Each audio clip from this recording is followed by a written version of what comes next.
wasn't expecting that. I was like, okay, this is tea. That should be so embarrassing for you. Like, you're really obsessed with her? Like, wow. Crazy. Psychotic. And I love her for that. This book kind of messed up my mental health, but we're just gonna keep kicking, aren't we?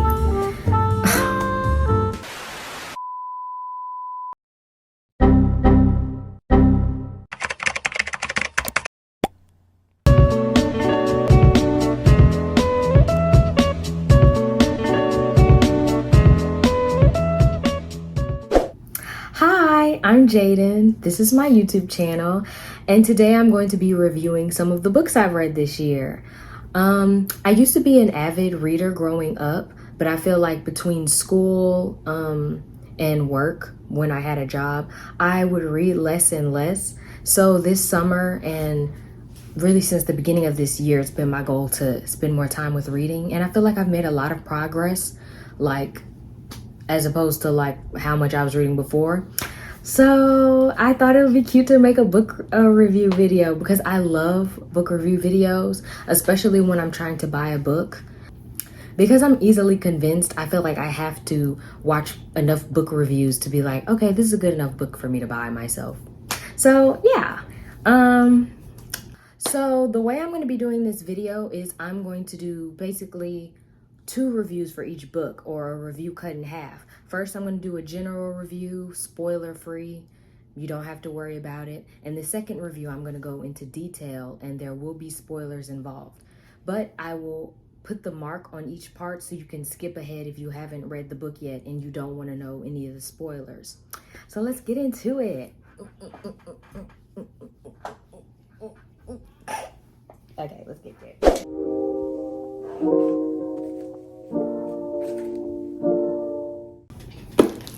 The first book, If You Could See the Sun by Anna Liang, if I said her name correctly. This is the last book I've read, actually. It was a cute book. I remember I wrote a review, but then it got deleted. Dang it. Okay. Anyway, follow me on Goodreads. So you could see my reviews in action. I'm annoyed because I started typing a review on this book on Goodreads, but then like it got deleted because I accidentally swiped up when I was trying to copy the whole thing so it wouldn't get lost, and it somehow slid away and deleted the whole review. So that made me mad. But basically, I gave this book a 3 stars on Goodreads, but really and truly, I would give it like a 3.5, 3.7. I think it was a cute book. I told myself that I would have loved this book if I was like in high school or middle school, but I'm a little older and I'm like, it was all right. Basically the main character, Alice Sun, is a Chinese high schooler, and she goes to this basically rich private school where all of her fellow students are rich sons and daughters of billionaires and CEOs and owners of companies. And basically she's there on a scholarship. But the thing is, the scholarship only pays for half of her school, and her mom and dad work tirelessly hard to make the money for the rest of her school fees. You also learn things about Alice from the beginning, not a spoiler, of course. Like, she used to live in America, but her family had to move back home to China. Randomly one day, which makes the book special, Alice finds out that she has the power to turn invisible. She doesn't know how she can control it. It's after she finds out something that kind of turns her world around. And you get to see Alice and how she handles this and what she makes of this new power with her hard to survive environment. Her having a power is sort of a trope, her being able to turn invisible. It has academic rivals to lovers. Spoiler. She's a very hard-working character, and I find that interesting. And I like how the book kind of delves into her perspective, being from a poorer class when she's around rich people all the time who don't understand the little struggles or the big struggles that she goes through on the daily.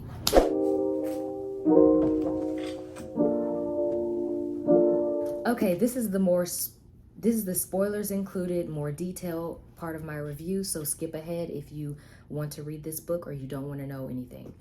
Okay. Things I liked. I liked Alice's connection with Henry. I thought it was so cute. Basically, the moment where she was like, we've hated each other for years. And he was like, what? We hate each other? I was like, ooh, girl, he been obsessed with you. Like, the feeling has not been mutual. But, yeah, and I feel like since the beginning, you could tell that she had a crush on him, which I was like, okay, like, girl, be honest with yourself. Another thing I felt after reading this book is I feel like once I started it, if I had known that Alice wouldn't have ended up to be able to go to her school, her dream school, she'd been working a whole book to stay in, I think I would have been disappointed. Like, no, like, why would you do that? But after you read the book and the trial she's gone through and how staying at this school has changed her into this person where her parents are disappointed in her because not that she's working, not because she's not working hard enough or anything. It's the fact that she values money and what everyone thought of her as like the main driving goal for staying at this school. It kind of, I feel like it was a cute lesson. Like, yes, glory, power, and all that stuff is somewhat important, but it's not the most important thing, especially the way it changed her character.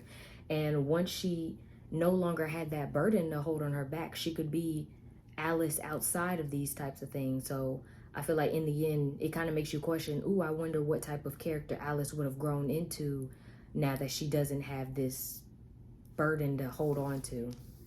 So yeah, I guess let's say that. I was also interested in why she was turning invisible. I mean, it happened once she found out her parents could no longer pay for the school. So I was over here like, ooh, is it some type of family gene? Like, ooh, maybe her great-great-grandmother could turn invisible and it's a power that is passed down or something. But they never got into that. And I was like, okay. It just randomly happened and then it just stopped. Okay. But yeah, all in all, I give the book a 3. It was very cute. It was somewhat of a easy read. Yeah, I think it was cute.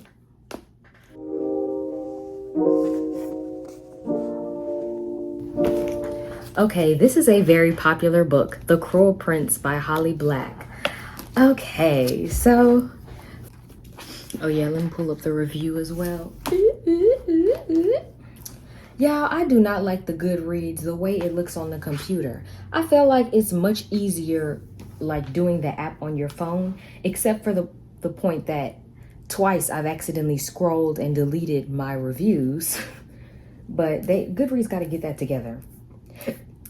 I found my Goodreads review. I'm just happy because I didn't want to leave anything out. Like I said, it's been a month since I read this and I don't want to miss out any. Can you keep it down? I'm on the phone. Can you keep it down? I'm on the phone. Where was I? So, Cruel Prince. Okay, so basically this story follows a young girl named Jude. She has 2 sisters and she and her twin sister are humans. And basically one day, her and her 3 sisters are whisked away to this town called Fairy. And it's basically a magical land where humans don't really live. I mean, there are some, but there's just different mythical creatures like fairies who rule, and there's royalty and courts. And even though she's a human, she's treated, well, because she's human, she's treated as a weakling, kind of like a second-class race, I guess. I don't know. Powerless compared to how all the other creatures in Fairy are, and she stands out. So they were taken as kids when they were 7, and now they've kind of grown up in this fairyland. And although they're humans, this is their home.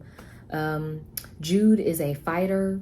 She wants to be a soldier or a knight in the royal court, but her older sister's father who basically takes care of them, doesn't want that to happen.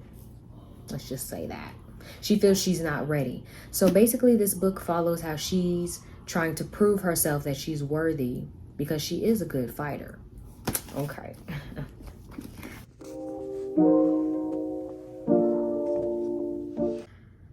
This book, in my Goodreads review, I basically said that halfway through the book, I was prepared to give it 3 stars. By the time I finished the book, I gave it 5 stars. I did. I had to go back because I was like, did I give this book like 4 stars? But I gave it 5. So I was right. Whatever I typed in and I posted, that's what we're gonna keep it at. We're gonna keep it at 5 stars.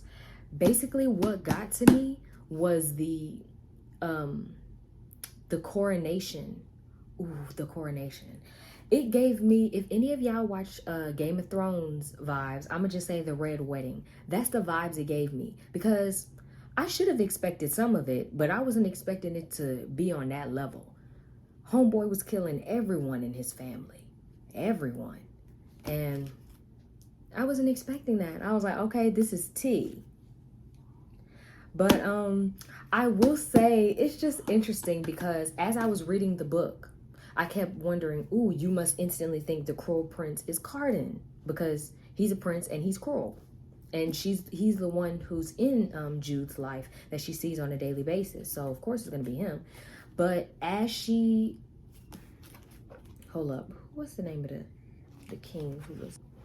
Look at my book tabs, y'all. I took this very seriously, and they're color coded. They each mean something. This was a good book. I don't tab every book.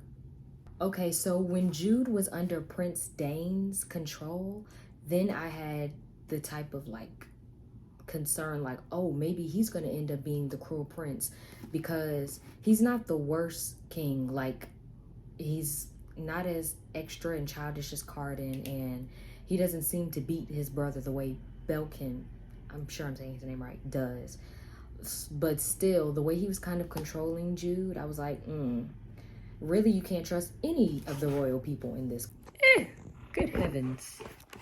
When Jude basically cut herself because she felt she had to prove her loyalty, I mean, if you're reading this, you probably already know, because you're okay with the spoilers, that humans have this thing where we are able to lie, but all the fairies and all the folk in fairyland, whatever, they don't have the power to lie. They basically tell the truth. I mean, they may speak in riddles or not completely say everything they're thinking, but they cannot lie. So that's what makes them suspicious of humans.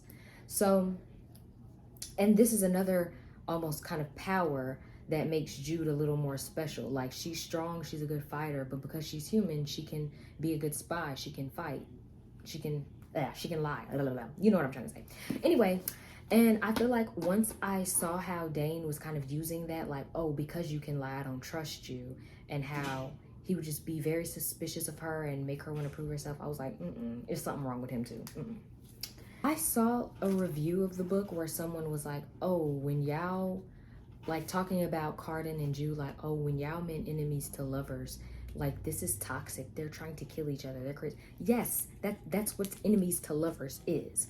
And I agree. Like, I will read like a rivals to lover where, you know, maybe they're just office mates. They don't really like each other. They bicker or something. But I feel like it's much more interesting when they're like actual enemies. Like, maybe one is the villain, or maybe they're spies, or, you know, it's okay if a little violence is involved. If both of them could bite back, it's not real, you know, it's okay. But yeah, that's why I'm like, I kind of like the narrative of her and Cardan.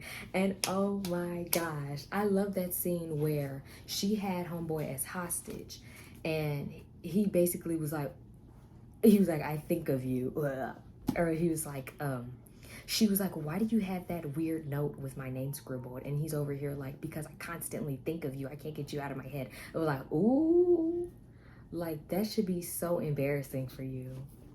Like, you're really obsessed with her? Like, wow.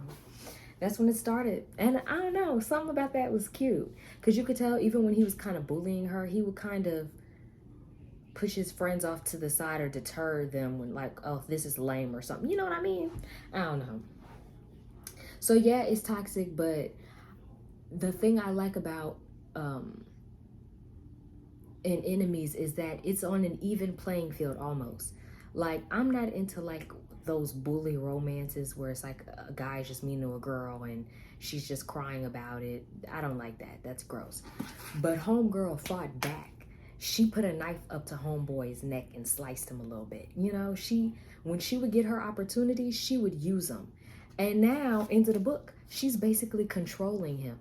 And he promised to, I think, do whatever she said for a year or something like that, like be under her control. So because fairies can't lie, he is literally under her control for like the whole year. And now that she tricked homeboy to being on the throne, she basically has the power to do whatever she wants on the throne. Ooh! This book, I think this book was so good. I think I rated it a full 5 stars because the fact that halfway through I was like, okay, it's getting a little repetitive. I get we gotta let a little time fly because she's becoming a spy and she's trying to gain her strength and become better. But I was over here like, girl, like we gotta do something. And while I was waiting, they hit me with the hottest scene. Not like that, but you know, like the coronation. It was just crazy, and it kept going up from there. Boom, all the royal people killed. Boom, she takes Carden, her worst enemy, into hiding, and she trying to help him out. Boom, she finds out her step fairy father, however you want to call him, is like in the works of trying to put her little brother as king on the stand so he can control her little brother. And boom, when she fought her father, hold up, I read something and then I immediately forget everybody's name. Maddox, wasn't that his name? Maddox, it was, okay. Cruel Prince may get the longest review. Either that or or you'll find out. The duel with Maddox. Ooh, it was tea, and she won. It's so many things about Jude that I ended up liking. The fact that homegirl poisoned herself bit by bit so that she could become immune to the poison, crazy, psychotic. And I love her for that. And she ate Maddox up. Something I wasn't completely sure I was expecting, but she did it anyway.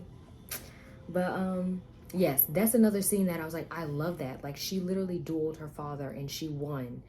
And she got away with putting Carden on the throne, even though that was not a part of their plan. It's just so many things that happened that I wasn't expecting, because maybe my expectations got a little bit low at the point, but still, I was like pleasantly surprised. I was like, oh, this is a good book. It had me on the edge of my seat. I'm a little broke right now, but I'm trying to get the 2nd and 3rd book. So I'm low-key like, ooh, will I wait for Christmas so I could get the experience of waiting for the next one to get them? But I may get the book soon. We'll see. Oh, before I forget, not me trying to wrap up this review without saying what I feel most on my heart. I hate Taryn. All the homies hate Taryn.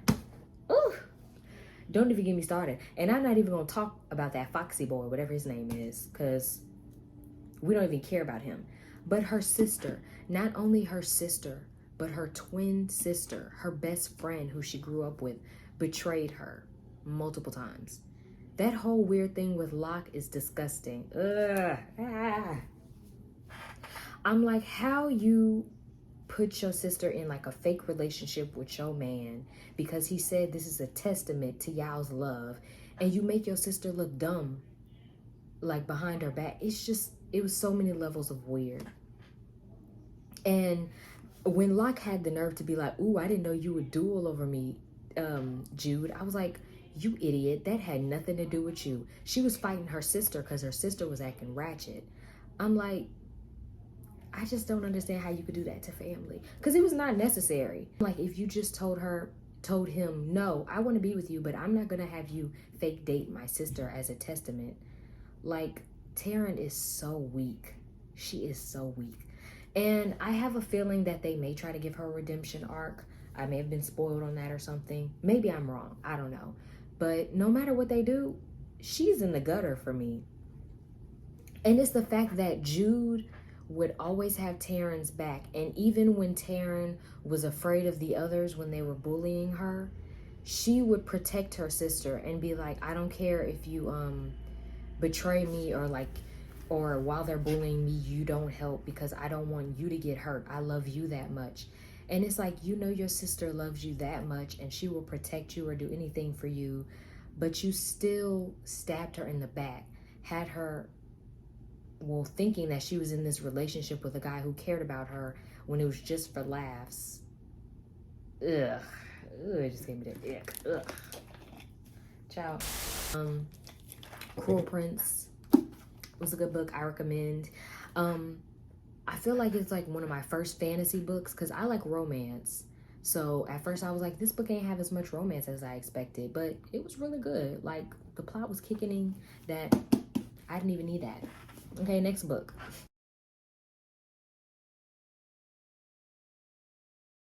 The next book that I'm going to review is The Worst Best Man. I technically read this book, I think it was like December. Yeah, it was December of last year, but I'm going to include it anyway because why not add another book to the mix? This book was cute. I rated it a 4 out of 5 stars on Goodreads. I think it's a cute little romance if you want something light, a little interesting, a little bit of spice to it. Just a little bit, not too much, you know. But yeah, oh, it was a cute book. It was a romantic comedy, if I remember well. This book is written by Mia Sosa. Okay, so our main character, Lena, she's a wedding planner. And basically the book starts kind of like in the past, where you see on her wedding day, she's left at the altar by her husband who disappears. And basically, long story short, she gets a text on her wedding day that her husband can't go through with the marriage. And it's because his brother kind of steered him into not getting married to her. Fast forward to years later, and she has this amazing job opportunity at this hotel. The only thing is she has to work with her almost brother-in-law, or the brother of her ex-fiance, who's the reason she didn't get married. And of course, as they are thrown together, she kind of finds out that he's not as bad as she seems, and maybe there's something more to this guy. I mean, you'll have to read to find out. I gave this book a 4 out of 5 stars. Like I said, it was a cute book. It was a light read. It was funny. I feel like the two main characters had a lot of chemistry, and I like how she's Brazilian. Was she Brazilian? Okay, I was right. She was Brazilian. I was like, let me not make no bold statements on homegirl's heritage and be wrong about it. But yeah, I recommend.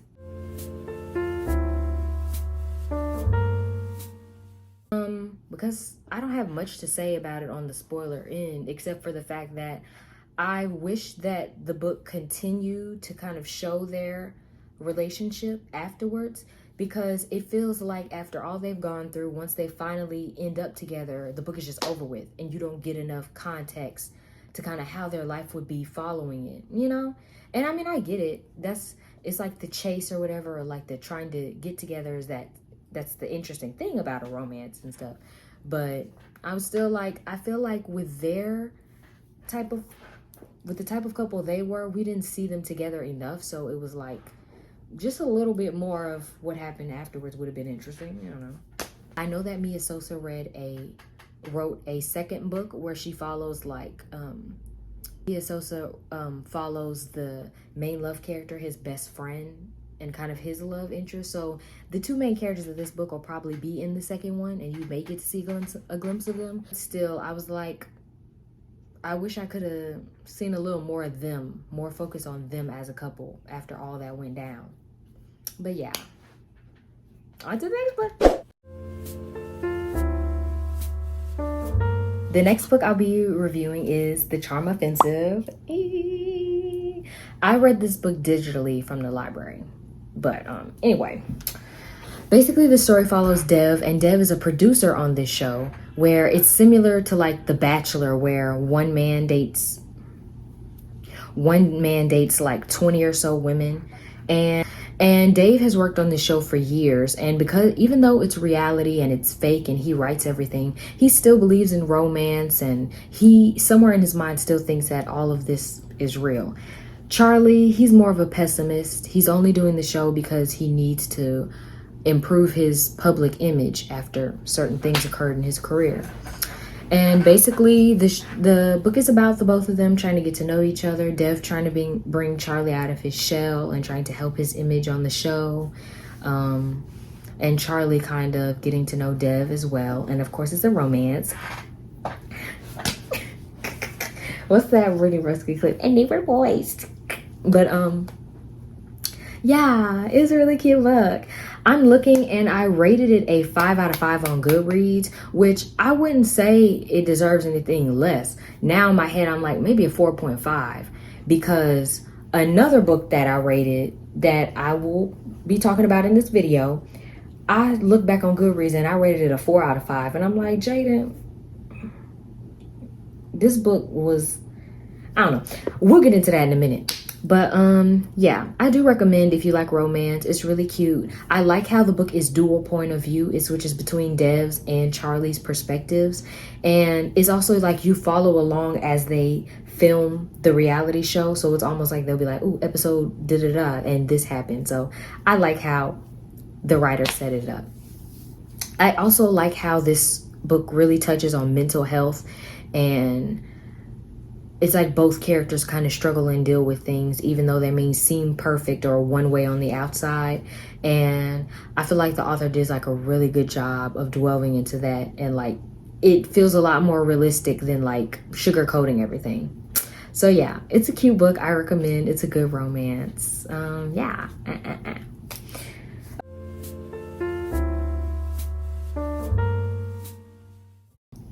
I'm not gonna say much about spoiling. I mean, Dev and Charlie were cute.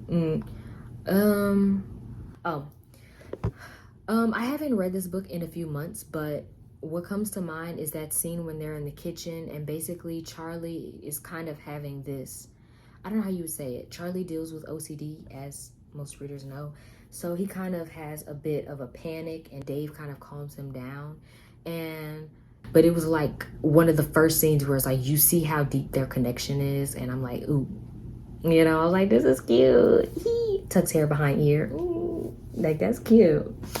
But yeah, there were just a lot of good scenes in the book. I like the ending, of course. I feel like it was dramatic how Dev was brought to the studio and he was kind of on camera like, he's the man I love, you know, like that type of vibe. And I like that though, you know. It gave it a little pizzazz. It was a little cheesy, but I feel like that's what Dev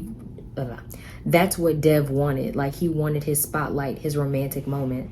And I feel like that's why he kept writing the shows, because he wanted to experience what he was writing. But yeah, all in all, a good book. Next one.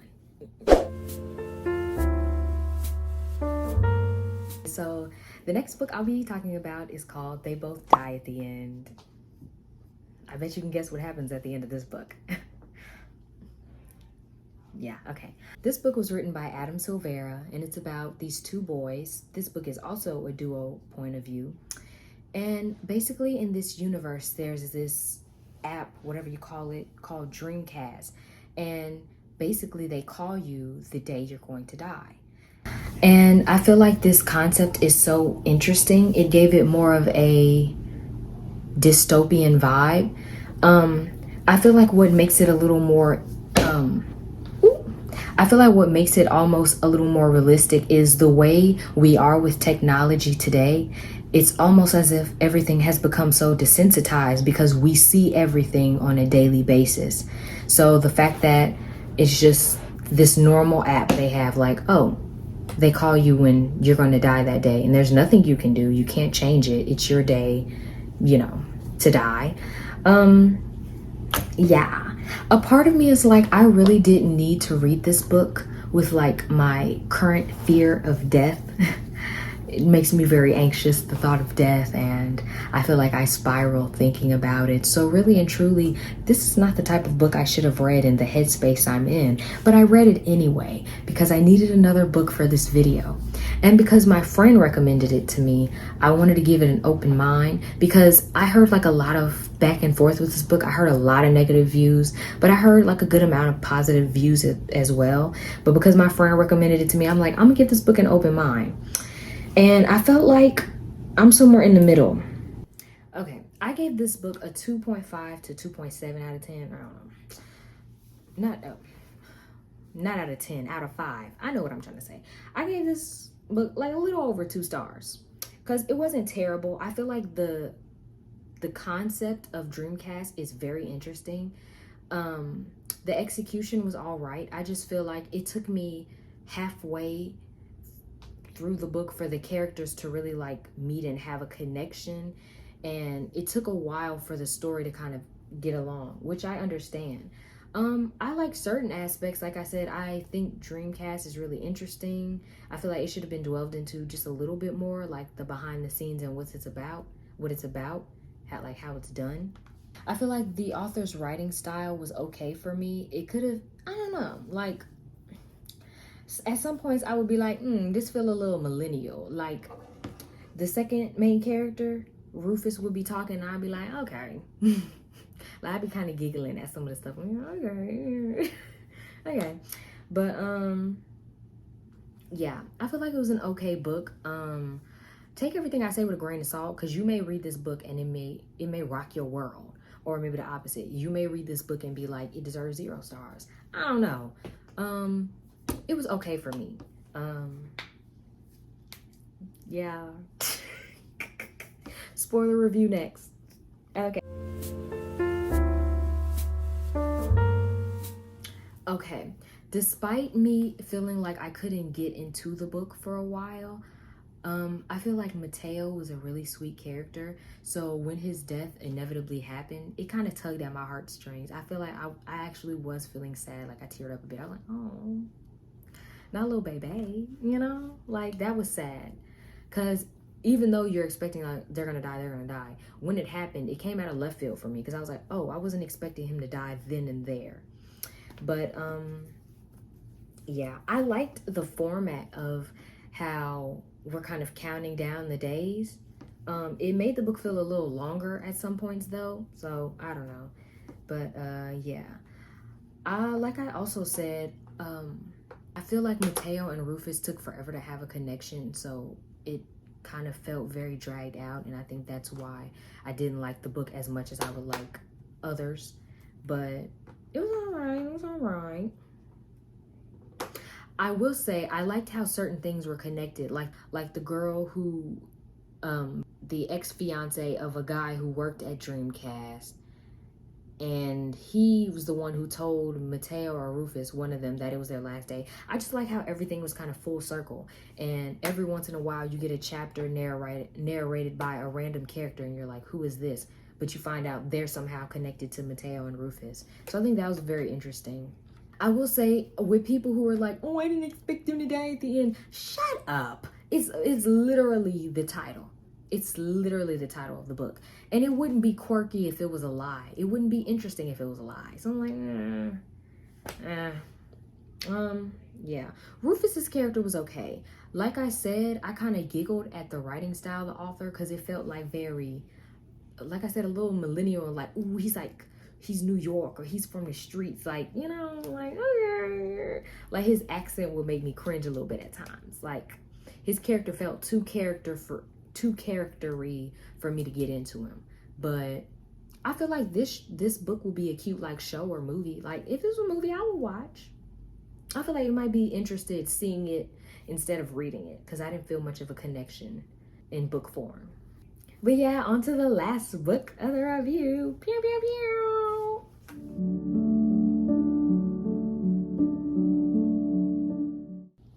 Okay, the last and best book of the review, The Song of Achilles. This is the book I was talking about. This is the book I was talking about where I gave it 4 stars on here. This was 4.5 stars for me, but at the same time, I'm like, this book did so much to me, like more than The Charm Offensive. But that's the rating I typed, so we're just gonna go with it. But whatever. I'm trying to read the summaries online, and they're saying that it's an epic take of Homer's The Iliad. And to be honest, I didn't even know that. I didn't know that the Iliad is what it was kind of rewriting. I mean, of course, I knew that Achilles and Patroclus are Greek characters from stories and legends, but anyway, I just love how pretty this book is. The Song of Achilles by Madeline Miller. You've probably heard of it. It's very popular. I will say this, before I read the book, I wasn't sure I wasn't sure how I felt because I got like a mix of reviews. Like some people were like, oh, the characters were not fully fleshed. I couldn't really feel anything for them. And some people were like, oh, this book broke me. I'm in the latter department. This book broke me. It was very good, very well written. Madeline has such a beautiful writing style, and I think that's what makes the book so much more special. She has like this romantic style of writing, and it just makes everything like 10 times better. Like, hold on, let me find a what's that famous quote? Okay, sorry. Okay, when I say that Madeline Miller has a beautiful writing style, look, one author, for example, I'm not gonna name names. One author may say in a book, I love him or I love you. Madeline Miller says this. Pay attention. I could recognize him by touch alone, by smell. I would know him blind, by the way his breaths came and his feet struck the earth. I would know him in death at the end of the world.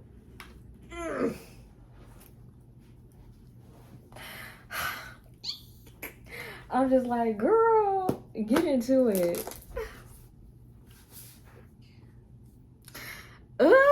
It's just the story, their love is just, it's too good.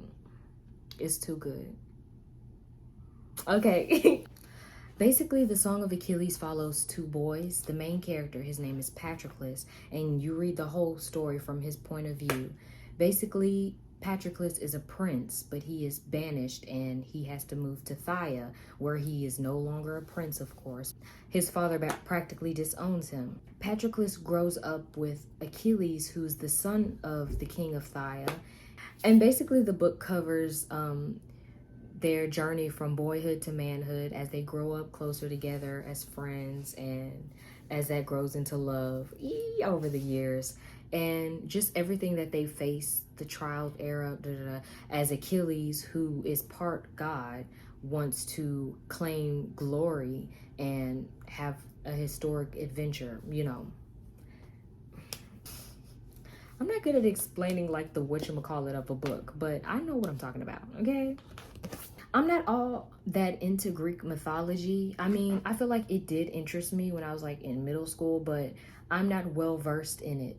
And you don't have to be, because I was not, and I loved this book. It was so good.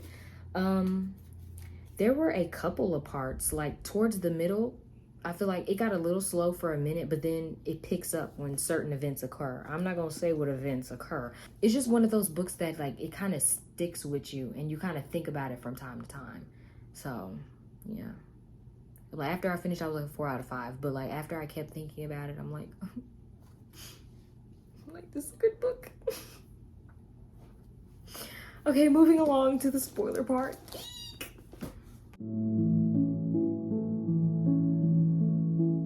If you're watching this portion of the video, I assumed you read Song of Achilles. And maybe it broke you too. If it didn't, maybe you don't have a heart. I don't know. Tin Man. But it was too good. The ending broke me. And the thing is, I watch videos of people crying. I was strong. I didn't cry, but I felt such emptiness, such hollowness after I finished the book. And it hurt.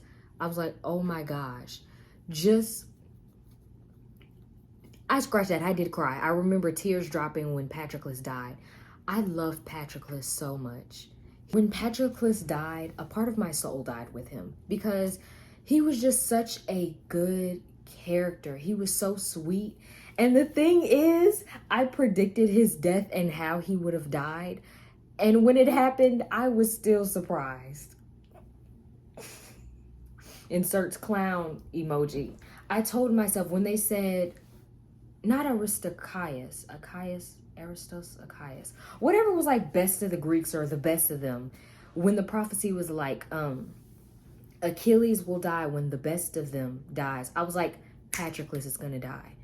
Patroclus, they try to talk down on homeboy because he's not like a soldier and he not strong like all the rest of the men, but he has so many interesting qualities. Yes, he's King or Prince Achilles, like right hand man, so they don't think much of him.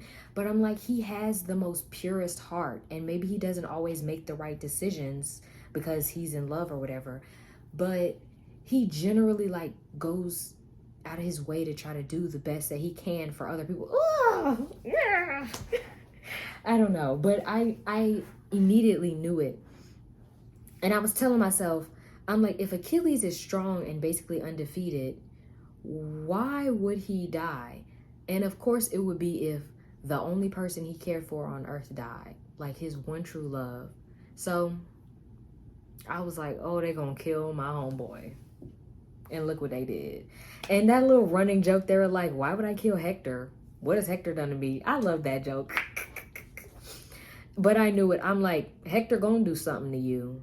Because if you gonna kill Hector after all this, he gonna have done something to you. And what did he do? He killed his boo. Oof. Ugh. Song of Achilles was so good though. What broke me and had me so depressed at the end of the book was the whole part, like, after, first of all, of course, when Patroclus died and like his soul was just like wandering around Achilles and he couldn't hear him, that was devastating.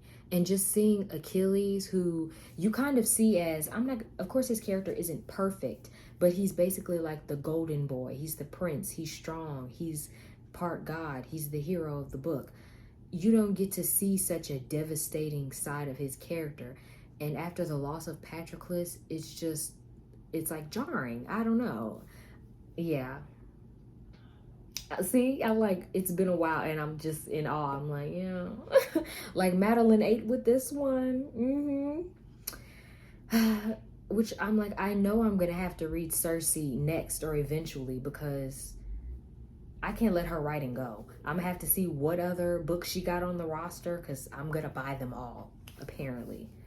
But back to what I was saying, I keep getting off track. The way Patroclus, even after Achilles died, they were apart because they wouldn't write his name on the grave. That broke me. And once again, with my fear of death, that kind of scared me because I'm like, wait, if like someone is under an unmarked grave, they just gonna be there forever? Like, that's a terrifying concept.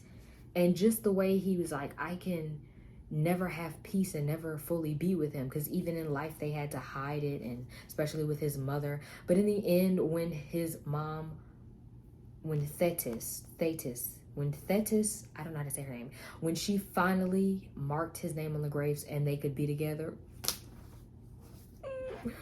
I don't want to ruin my camera, but slams gavel.